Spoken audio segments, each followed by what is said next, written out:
What's up, everybody? Welcome to the Splash City Basketball Podcast. I'm your host, Steve Hartman. We've got an exciting show today. I'm bringing in my good buddy Tyler. We're going to talk about the Big Ten season, men's basketball, and what to expect out of one of the toughest, if not the toughest, league in college basketball this season. But first, I want to talk a little bit about the NBA. Last night was opening night. We're recording this on Wednesday, October 22nd. Last night, the OKC Thunder opened the defense of their NBA championship against Houston and the Houston Rockets. Double OT thriller, could be the game of the year on the first night of the NBA. Super interesting matchup there. Went to double OT. Like I said, Houston pushed the defending champs to the limit. Oklahoma City was without Jalen Williams, and Houston working in a new lineup, big lineup. Thompson actually started at point guard for them. But Minneapolis's Chet Holmgren got off to a hot start, ended up with fouling out Thompson. Really intriguing game there. Those two teams for sure going to be top 3 or 4 in the Western Conference. And then Golden State knocked off the Lakers in LA. No LeBron. Luka puts up huge numbers. Can't get the W. Really interested to see how Golden State handles Al Horford this year. I think he's going to be he's kind of a replacement for Kevon Looney, who went elsewhere this offseason. And Golden State they do what they do, man. They're tough and they move the ball. Steph gets going when he's not on the floor. Jimmy had 30, 31, I believe it was. And Golden State, yeah, they look good. And outside of losing Steph in the playoffs last year, they had a decent chance to knock off the Timberwolves in the second round of the Western Conference playoffs last year. So as we speak, as I'm recording this, the Wolves are tipping off in Portland. And, all this talk about Ant's mid-range game, his post-up game, his physique and all this stuff. But, the Western Conference is loaded. Even looking at Portland, who's going to be a bottom feeder, man, they have some interesting players with Shaedon Sharpe, Donovan Clingan, Jeremy Grant, Drew Holiday is there now. And so just, even Portland is not going to be a pushover. And it's really exciting. So with that, let's take you over to the Big Ten preview with my buddy Tyler. Thanks so much for joining. This is the Splash City Basketball Podcast. All right, let's talk Big Ten basketball. I'm excited to have one of my best friends, Tyler, here. Tyler and I coached together for years at a local high school here in the Twin Cities, and we've been talking hoops for almost 15 years, I bet, at this point. Made a few trips out to Las Vegas for March Madness together, and excited to have you here, Tyler. Thanks for coming on. Yeah, super excited. Thanks, Steve. Shout out to you for making this happen. You've been talking about doing a podcast for a long time, even back when we were in the actual coaching trenches.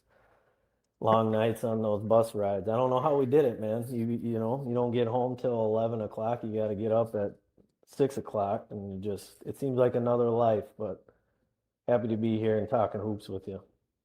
Yeah, absolutely. Wow, those were good times years ago, and now we just get to talk about it. We're not breaking it down necessarily at the high school level, rocking film sessions and all that kind of stuff. All the technology that's out there today, too. How deep you can get into it, man. You can get into it. Yeah. Huddle could just do all that stuff for us now, do all the stats. We wouldn't even need any statistician named Tate, but it's a good thing we had him back then. Hey, he was the GOAT. He was the GOAT. All right. So we got a lot of teams. We got a lot of ground to cover in the Big Ten. We're probably not going to spend too much time on everyone, but we did want to talk through a few things that hopefully listeners will find interesting and just give you some viewing updates on, who you should be watching, what teams should be of interest as we enter the season.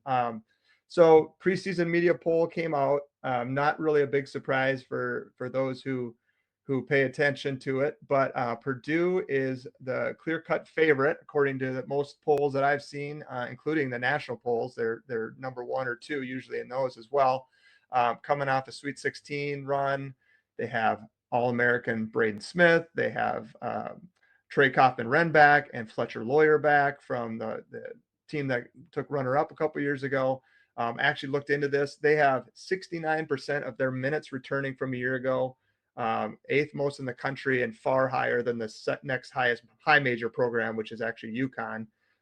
So a lot of continuity coming back for Purdue. Matt Painter's, I would say, like on fire. I mean, growing up, Gene Katie, right? Purdue was always good. They were perennial power, but this run that Matt Painter's on is really he's really on one right now, and I think a big part of that is Braden Smith. So preseason player of the year candidate, All American candidate.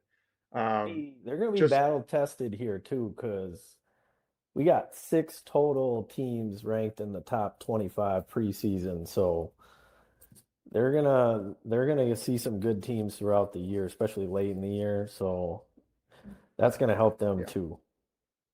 yeah, and I think if I remember right, I haven't dove deep in their schedule, but they usually schedule a monster schedule, and I think they have this year too. And um, looking back to last year, that matchup they had with Houston.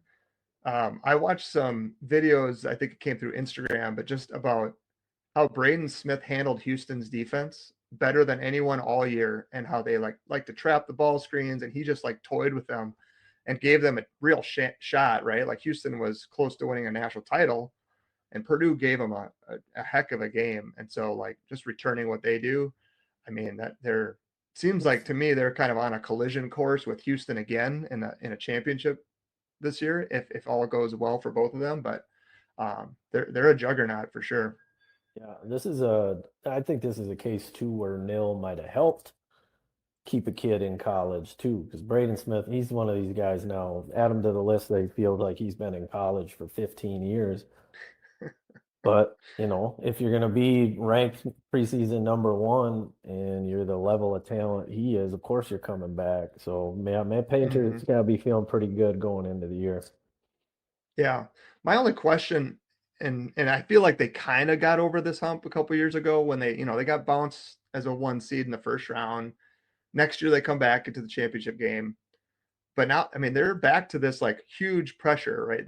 And I don't think Painters shied away from it. I don't know that the players are shying away from it. They're sort of embracing it. But sometimes I do worry about programs that haven't got to that level yet, haven't won a title. The coach hasn't won a title, and now they have all this expectation on them. I mean, obviously they're a veteran group, and it shouldn't really bother them, but it'll be interesting, I think, to see how that plays out.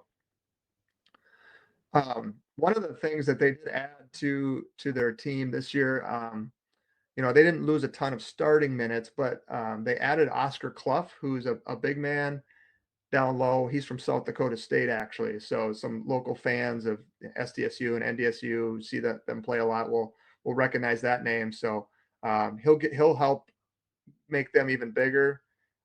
He's I think he's 6'10", 6'11", so they'll have Purdue some get size with bigger? him and Cuff and Wren. Yeah, Can Purdue get bigger? I don't know, man. It seems like everyone in the Big Ten somehow got bigger. Um, which is a great transition. Let's talk about Michigan. So they're kind of 1B if Purdue's 1A. A lot of polls have them in the top 5, top 10 for sure. They're number 2 in the Big Ten media poll. They lose Danny Wolf and Vlad Golden, both 7-footers. And what do? They bring in Yaxel Lendeborg, who is, by all accounts, the number 1 transfer guy in the country this year. So I think the other night they had a scrimmage or a exhibition game, and he dropped like 33 and 11 or something. So I mean, Michigan just reloaded as well. But Dusty May is on his second year with them, so it'll be interesting. They added also a 7'3" kid from UCLA in the transfer portal. So to Let your me let point, me Big Ten here. just gets bigger. So let me ask you this. So in the day, we live in the transfer portal world. Is it Dusty May going into his second year? There's a lot of coaches that have been coaching at a team like a Matt Painter that get tons of new guys. So, is it a huge disadvantage to Dusty May only being his second year? I think 20 years ago that might have been the case, but now I think all coaches, regardless of how long you are there, you are adjusting on the fly. So it'll Yeah. be interesting to see how that shakes out.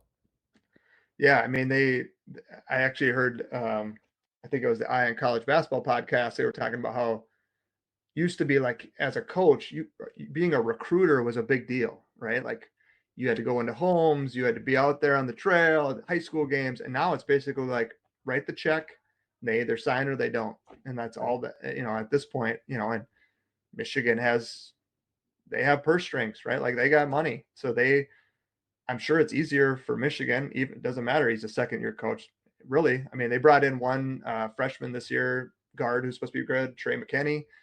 But otherwise, it's like, well, let's go pick off the mid majors, pick all the best players there, Right, right. write the check, and get them in. Yep. So, Michigan's the going other to guy, be, go ahead. oh yeah, go ahead. No, Oh, I was going to, because I mentioned Purdue's going to face, or Michigan's going to face the same gauntlet that Purdue is. 5 of their last 7 games, at least for now. Now, a lot can change between now and February, but 5 of those last 7 games are against ranked teams. A couple of them even in the top 10, including number 1 Purdue. 2 of those on the road, 1 at a neutral site. So we're talking about the 2 best teams in the Big Ten going to be tested throughout and possibly going into postseason play being ready to roll because they've already seen that high level competition. mm-hmm, mm-hmm. Which actually I was gonna save this for later, but now it seems like the perfect time. Actually, we're gonna hold it. We're gonna hold this till the end. There's a teaser. Everyone's got to stay till the very end. I got it. That's what We we got it. call We a got to talk tease, about man. this. Yeah. It's called the tease. I'm a professional. Um, Another guy that interesting for local fans, Will Cheddar's back. You talked about Braid Smith being the guy who's been around forever. Will Cheddar's the new Evan Eschmeyer. I mean, I think he's on his 5th year there at Michigan, but he'll be a bench guy again for them. Elliot Cadeau, transfer from UNC. He's going to push the pace for Michigan. So they have some athletes. They're not as plodding as they were last year. Vlad Golden and Danny Wolf were a little bit slower. They're more athletic. They're going to be fast. So it'll be interesting to see that kind of morph, I think, in year 2 for Dusty May. Let's talk about Illinois a little bit. So I think a lot of people kind of project Michigan and Purdue, the top 2.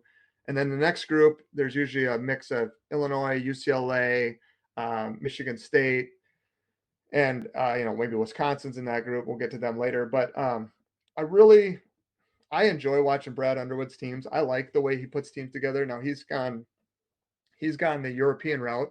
I think he's locking down the Balkan borders and pulled in a bunch of guys from Europe. But he seems to me to be talking about size in the Big Ten is a common theme.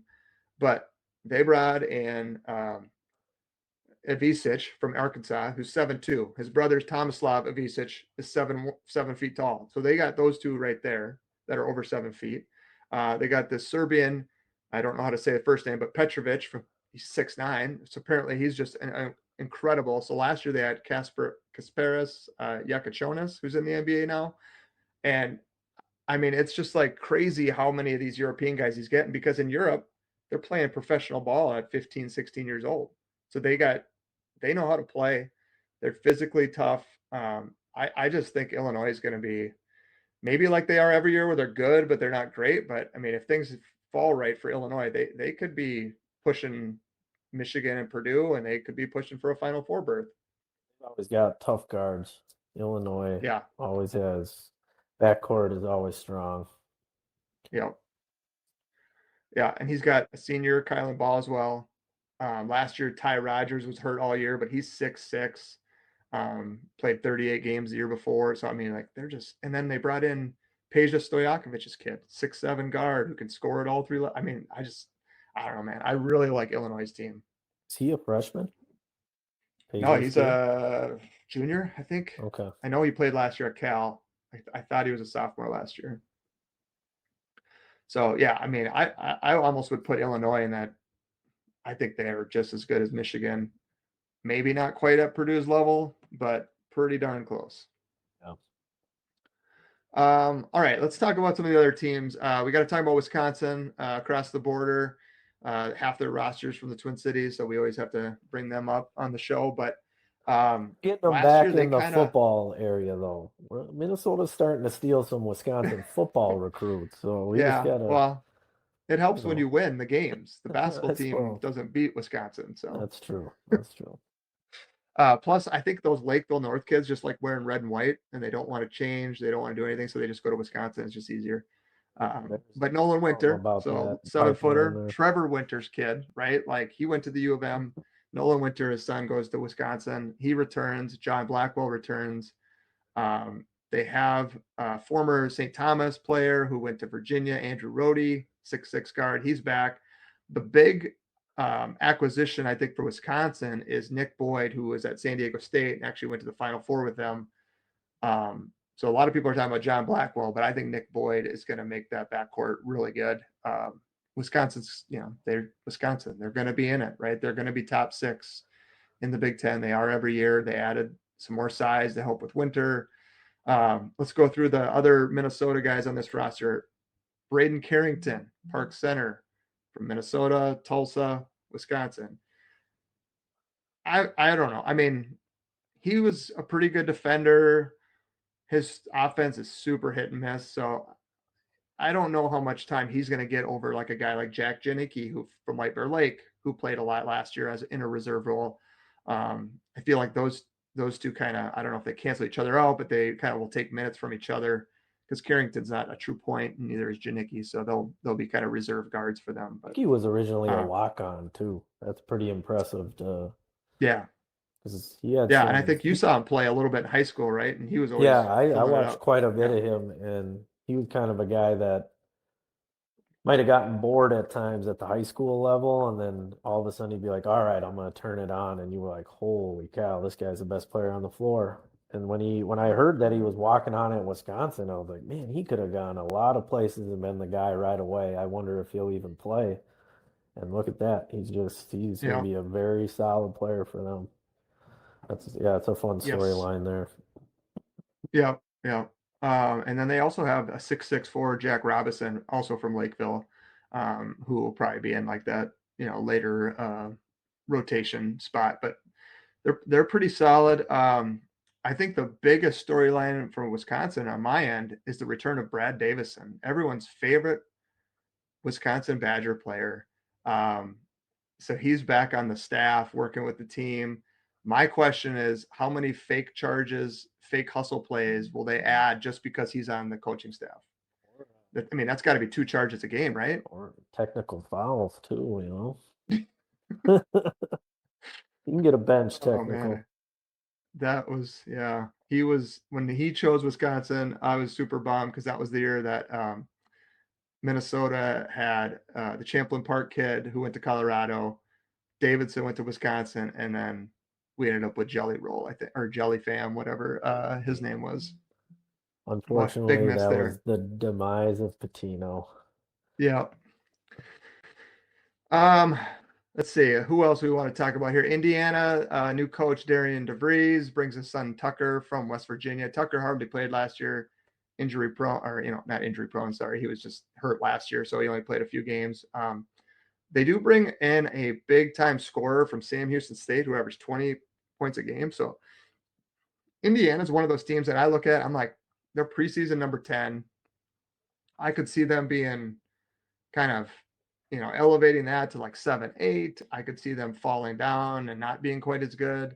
I know they got a highly touted freshman in Trent Sisley, but Indiana's a tough place to coach. I feel like they've gone through coaches like crazy through the years and some really good ones. Tom Crean, I was looking back and there was some, like, Tom Crean was in the tournament. They were finishing top 3, 4 in the Big Ten every year.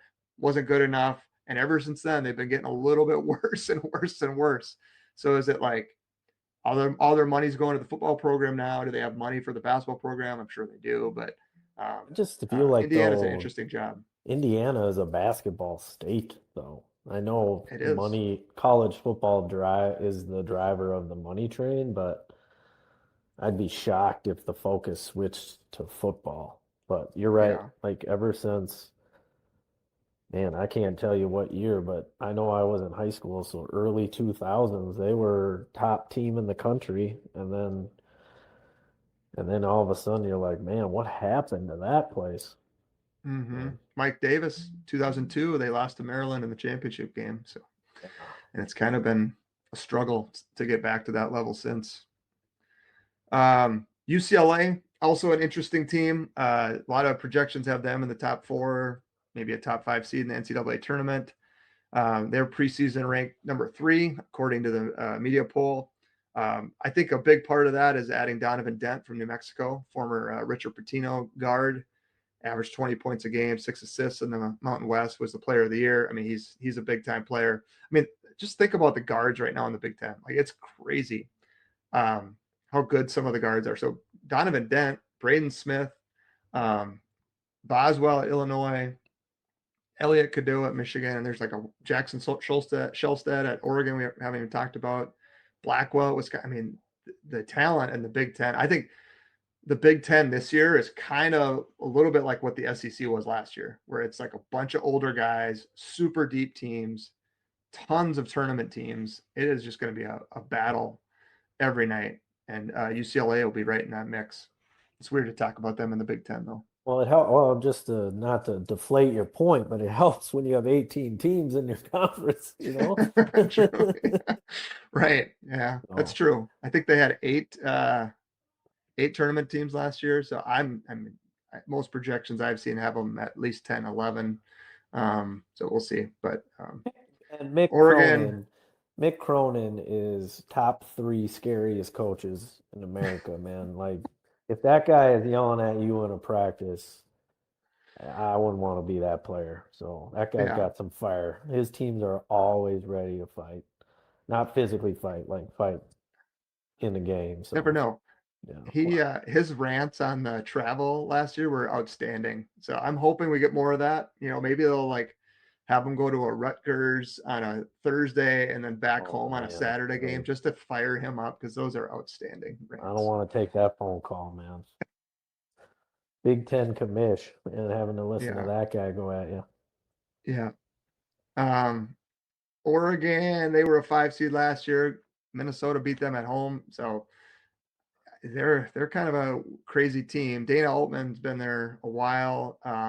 He's got a couple of great returns. He might have like outside of Purdue, maybe the best returning combo with Jackson Shellstad at guard and Nate Biddle and down low. Biddle averaged 14 and almost 8 rebounds a game.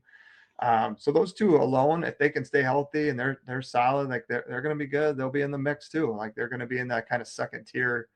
I know they brought in, again, like everyone else, right? A bunch of transfers, but Oregon seems like one of those teams that's a little sneaky. Kind of forget about them, and then they're always in that 4, 5, 6 seed in the NCAA tournament, making it to the second Yep. round. So Yep.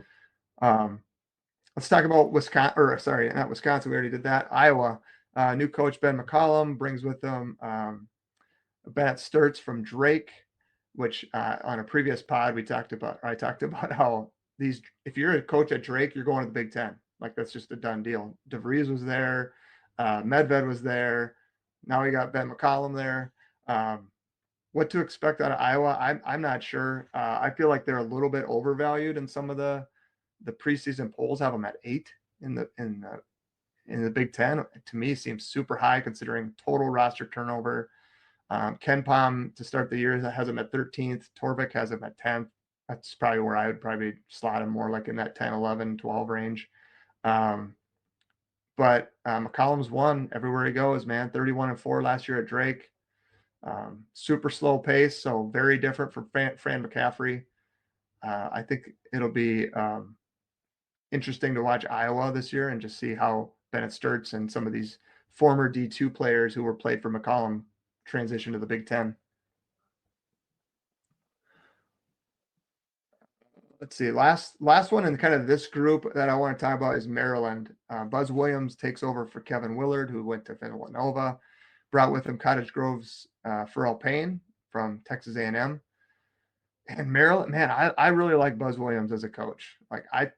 This is one where I'm the opposite. So I feel like Iowa and Maryland can almost switch. Maryland in the preseason polls is 13th, but man, they're always tough. Buzz Williams teams are always tough. They're going to beat you up on the glass. They're physical. They're big. So I don't know. I feel like Maryland's kind of getting undersold a little bit this year. He's a guy that it's surprising how much he's kind of bounced around. I get the move Hmm. to Maryland. You want to be in the Big Ten. Um, but he seems too good of a coach to have moved that many times. So that's kind of a something that stood out to me about his career. Yeah, yeah, he was at Virginia Tech and was doing well, and then I went to bolted from A and Marquette, I M. think, right? That Oh, was, that's right. Yeah, he was Marquette too. Yep. Yeah. and I feel like I feel like Marquette was solid when he was there, and I think it was the move from there to Texas Tech that I was like, that team's. I didn't think he was struggling enough at Marquette to warrant that, no. and I was like, I don't know, that was a weird change, but now he's back in the Big Ten, Yeah. so we'll see how he The Big handles this Ten stage. suits him. I think the Big Ten suits his style.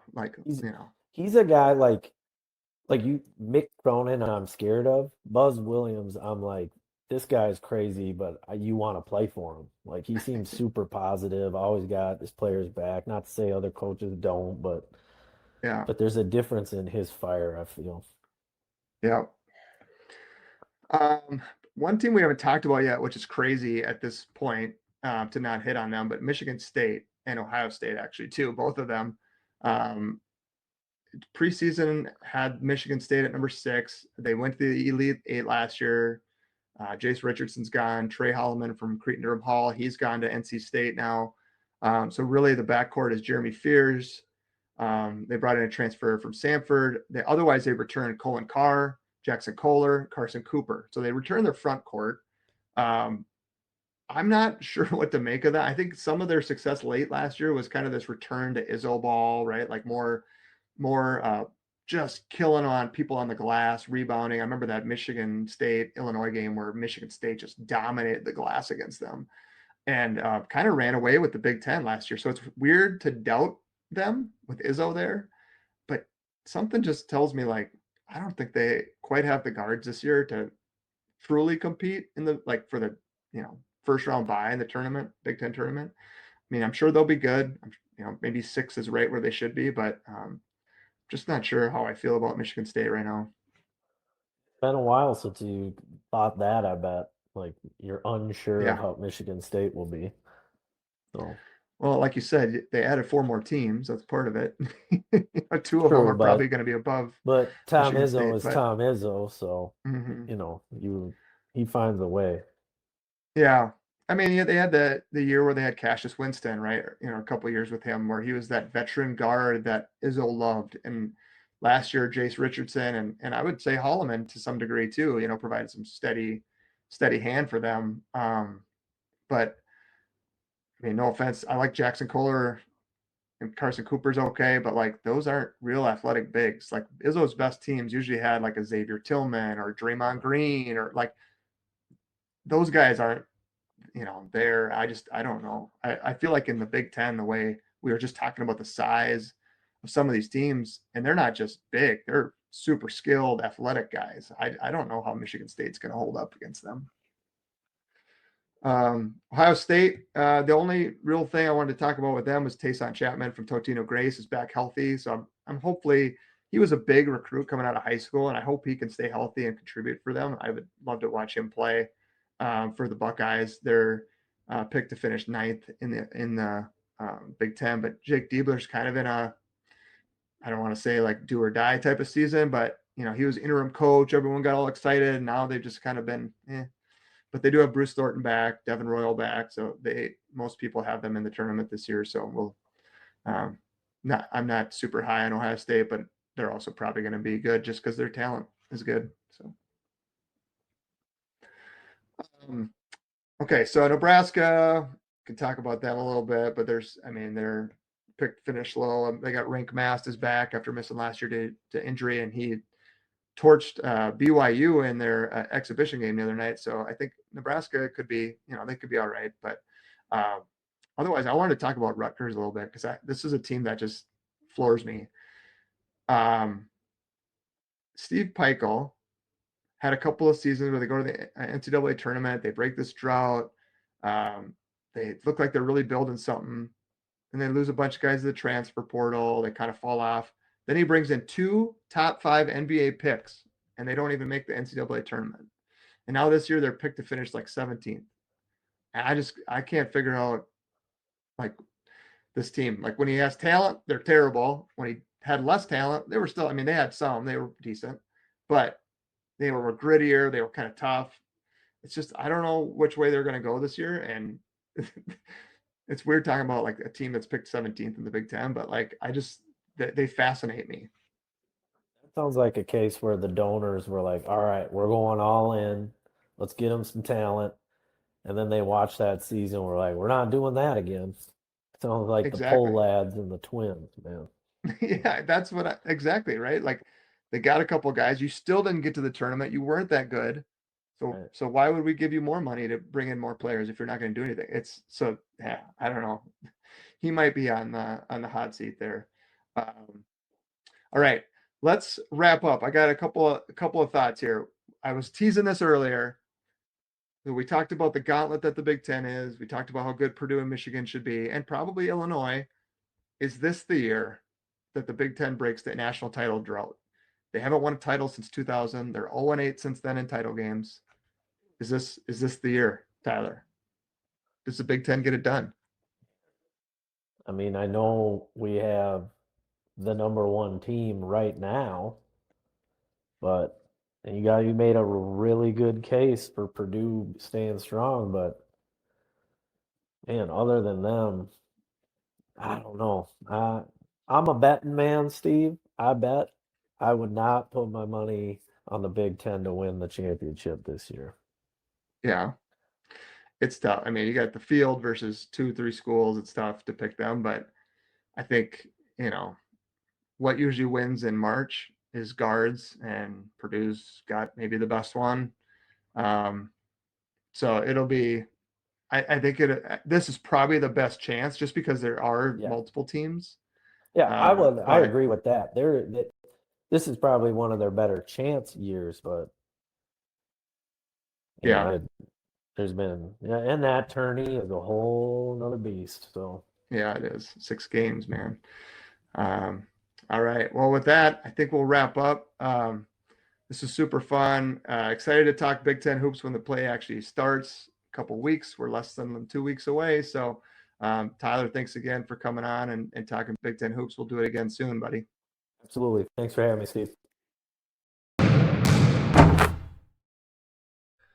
All right, that's the show for today. Thanks to Tyler for coming on, talking Big Ten hoops. I'm excited for the college hoop season to get rolling here on November 3rd. A couple more exhibition games that maybe we'll talk about. I'm going to try to hit up the Gophers versus North Dakota this Saturday, but scheduling conflicts may occur there. But there is some hoops on if you can find, like Big Ten Plus has some exhibition games that if you want to watch those. Otherwise, the NBA is kicking off. More games tonight. I'll talk about the Wolves and how they've looked to their first couple games on the next episode. Thanks again, everyone, for listening. Share with your basketball-loving friends. Subscribe, like, share, leave a review, leave a comment, whatever. But I appreciate you being here. I appreciate Tyler hanging out and talking Big Ten hoops. There's plenty more hoops to come. Hope to see you on the next episode. This has been the Splash City Basketball Podcast. Back in that bag again. Whoa, oh, yeah. Hey. Back in that, yeah. Tell them to watch.